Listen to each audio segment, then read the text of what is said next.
আজ অর্থাৎ মঙ্গলবার শিলচরে আসছেন মুখ্যমন্ত্রী ডক্টর হিমন্ত বিশ্ব শর্মা।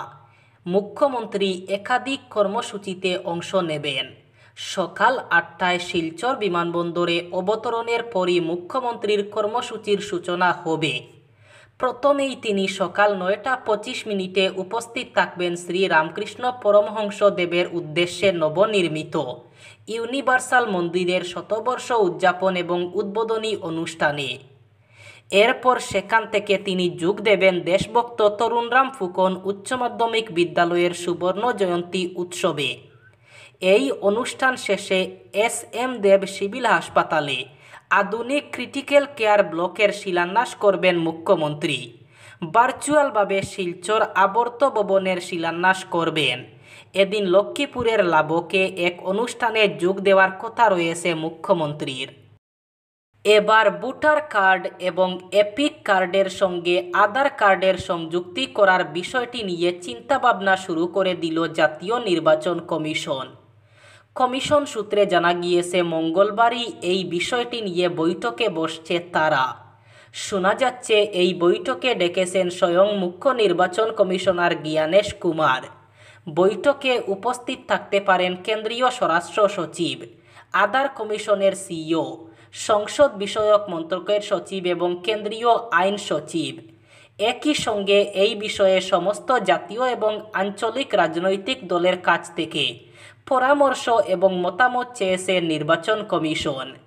জানানো হয়েছে রাজনৈতিক দলগুলিকে আগামী ৩০ এপ্রিলের মধ্যে তাদের এই মতামত ও পরামর্শ জাতীয় নির্বাচন কমিশনের কাছে পাঠিয়ে দিতে হবে।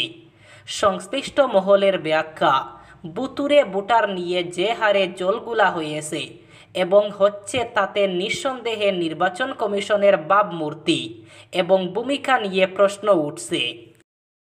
কাঠিগড়া বদরপুর সংযোগী বরাক নদীর উপর গেমন সেতুর অবস্থা অত্যন্ত বেহাল।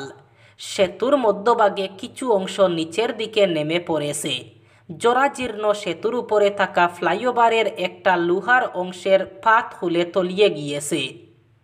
তারপর ওই জায়গায় জোড়াতালি করে মেরামত করা হলেও একই অবস্থা বারবার হওয়ায় এবার রবিবার সকাল থেকে জোরকদমে মেরামতে হাত দিয়েছে নির্মাণ সংস্থা। এর জন্য সেতুটিতে ওয়ানওয়ে করে দেওয়া হয়েছে।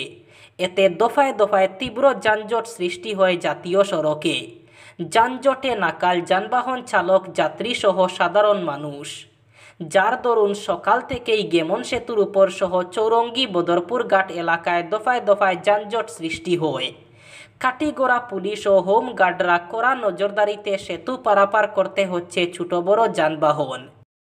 মোবাইল ফোন ব্যবহারকারীদের দুর্ভোগ যে বাড়বে তা এক কথায় বলাই বাহুল্য, কারণ ভোগান্তির একটা আশঙ্কা থেকেই যাচ্ছে। প্রসঙ্গত, স্প্যাম কল এবং ভুয়ো SMS বন্ধ করার জন্য সেগুলিকে চিহ্নিতকরণের ক্ষেত্রে একটি নতুন নিয়মাবলী চালু করেছে ট্রাই। কিন্তু অভিযোগ উঠছে যে সেই নির্দেশ মেনে ব্যবসা করছে না এয়ারটেল, ভোডাফোন আইডিয়া এবং রিলায়েন্স জিওর মতো টেলি পরিষেবা প্রদানকারী সংস্থাগুলি। কিন্তু এই নিয়মাবলী চালু করার সময়সীমা আবারও চলতি বছরের ১ ডিসেম্বর ধার্য করেছে ট্রাই। এদিকে এই নতুন নিয়ম অনুযায়ী টেলি অপারেটরদের প্রতারণা বন্ধ করতে ওটিপি সহ যাবতীয় SMS-এর উৎস খুঁজে বের করতে হবে। শুধু তাই নয়, সেই উৎস শনাক্তকরণের পর ক্ষতিকর SMS-গুলিকে ব্লক করবেন তারা। কিন্তু ১ ডিসেম্বরের মধ্যে এই পদ্ধতি টেলি পরিষেবা সংস্থাগুলি আদৌ চালু করতে পারবে কিনা তা নিয়ে এখন যথেষ্ট সংশয় রয়েছে। সেক্ষেত্রে ডেডলাইনের পর যাবতীয় SMS ব্লক করে দিতে পারে ট্রাই। ফলে আর তা পাবেন না গ্রাহক, যার জেরে আবার ব্যাংকিং এবং ই-কমার্স থেকে শুরু করে EPFOর মতো গুরুত্বপূর্ণ ওয়েবসাইটগুলিতে লগইন করতে সমস্যার মুখে পড়তে হবে গ্রাহকদের। ট্রাই অবশ্য পর্যায়ক্রমে নতুন নির্দেশগুলি চালু করার সুযোগ দিয়েছে। তাই আগামী ৩০ নভেম্বর পর্যন্ত টেলি অপারেটরদের দৈনিক সতর্কতা জারি করতে বলা হয়েছে। সেই সঙ্গে আগামী ১ ডিসেম্বর থেকে অবাঞ্ছিত যাবতীয় মেসেজ ব্লক করে দেবেন তারা। আসাম বিশ্ববিদ্যালয়ে একটি বড় মাপের ট্রাইবাল হেরিটেজ মিউজিয়াম গড়ে তোলার জন্য অর্থ দেবে রাজ্য সরকার। এই ঘোষণা করলেন রাজ্যের শিক্ষা ও জনজাতি বিষয়ক মন্ত্রী ডক্টর রনোজ পেগু। বিশ্ববিদ্যালয়ে বীর সম্বোধন ফংলোর মূর্তি উন্মোচন করে এই উপলক্ষে আয়োজিত অনুষ্ঠানে এই ঘোষণা করেন মন্ত্রী। এদিন সম্বোধন ফংলোর ১৭৫তম জন্মবার্ষিকীতে ডিমাসা কাছারি ডেভেলপমেন্ট কাউন্সিলের উদ্যোগে তৈরি মূর্তির উন্মোচন করা হয়। অনুষ্ঠানে বক্তব্য রাখতে গিয়ে মন্ত্রী পেগু বলেন, প্রধানমন্ত্রী নরেন্দ্র মোদীর ক্ষমতায় আসার পর দেশে জনজাতিদের সম্মান দেওয়া শুরু হয়েছে। জনজাতিদের উন্নয়নের জন্য প্রধানমন্ত্রী বিরসা মুন্ডার নামে এক প্রকল্প চালু করেছেন। এছাড়া জাতীয় স্তরে জনজাতি গৌরব দিবস পালনের পাশাপাশি রাষ্ট্রপতিও করা হয়েছে জনজাতিদের মধ্যে থেকে একজনকে। এক সময় কেউ নিজেকে জনজাতি হিসাবে পরিচয় দিতে সংকোচ বোধ করতেন। বর্তমানে সরকার যেভাবে এই জনগোষ্ঠীকে গুরুত্ব দিচ্ছে, এতে ধীরে ধীরে বদলাতে শুরু করেছে চিত্র। কল আছে, জল নেই। স্বাধীনতার পর থেকে আজ পর্যন্ত জনস্বাস্থ্য কারিগরি বিভাগের তরফে পানীয় জল লাভ করতে পারেনি শহর শ্রীভূমির স্টিমার ঘাট, তিলকচাঁদ রোড, দেওপুর সহ বৃহত্তর এলাকার মানুষ। পুরসভা নির্বাচন থেকে বিগত বিধানসভা নির্বাচন এবং লোকসভা নির্বাচনের প্রচারে এসে কংগ্রেস ও বিজেপি নেতারা পানীয় জলের সমস্যা দূরীকরণের যে আশ্বাস দিয়েছেন, তার বাস্তবায়নে আগামী নির্বাচন পর্যন্ত অপেক্ষা করতে হবে বলে কটাক্ষ করেন ভুক্তভোগীরা। গড় গড় জল পৌঁছে দেওয়ার সংকল্প নিয়ে প্রধানমন্ত্রী নরেন্দ্র মোদী জল জীবন মিশনের যাত্রারম্ভ করেন। মুখ্যমন্ত্রী হিমন্ত বিশ্ব শর্মাও জল জীবন মিশনের বাস্তবায়নে যাবতীয় পদক্ষেপ গ্রহণ করেছেন। জনস্বাস্থ্য কারিগরি বিভাগের অধীনে জলমিত্র নিয়োগের পাশাপাশি কোটি কোটি টাকার প্রকল্প গ্রহণ করা হলেও শ্রীভূমি জেলার স্টিমার ঘাট থেকে তিলকচাঁদ রোড, দেওপুর এলাকার মানুষ আজও পানীয় জলের সমস্যায় ভুগছেন। এবার রাহুল গান্ধীর ভিয়েতনাম সফর নিয়ে প্রশ্ন বিজেপির। এত ঘন ঘন রাহুল গান্ধী ভিয়েতনাম যাচ্ছেন কেন?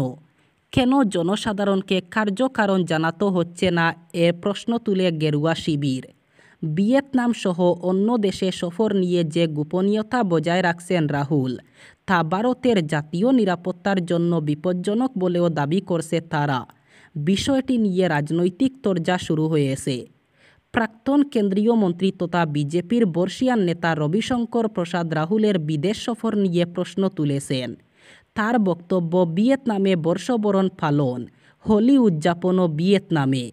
আমার কাছে খবর আছে ভিয়েতনামের জন্য 22 দিন সময় বরাদ্দ করেছেন রাহুল। নিজের নির্বাচনী কেন্দ্র রায়বরেলিতেও এতটা সময় কাটাতে দেখা যায়নি তাকে। ভিয়েতনামের প্রতি এত প্রেম কেন, তার ব্যাখ্যা দিতে হবে রাহুলকে। শুধুমাত্র একটি গ্যাস কাটার অপারেশনের সরঞ্জাম বলতে ছিল শুধু এটুকুই, আর সেই সরঞ্জাম ব্যবহার করেই অবলীলায় এটিএম কেটে তার ভিতর থেকে নগদ প্রায় 38 লক্ষ টাকা হাতিয়ে নিল দুষ্কৃতীরা। পুরোটাই রেকর্ড হলো সিসিটিভি ক্যামেরায়। ঘটনা সামনে আসতেই হুলস্থুল পড়ে গিয়েছে রাজস্থানের ঝুনঝুনু এলাকার 3 নম্বর রাস্তা এলাকায়। এটিএম লুটের ঘটনাটি ঘটেছে এখানেই, প্রধান সড়কের একবারে পাশে। টাইমস অফ ইন্ডিয়ার প্রকাশিত প্রতিবেদন অনুসারে শনিবার ভোররাত 3:11 নাগাদ এই লুটপাট হয়।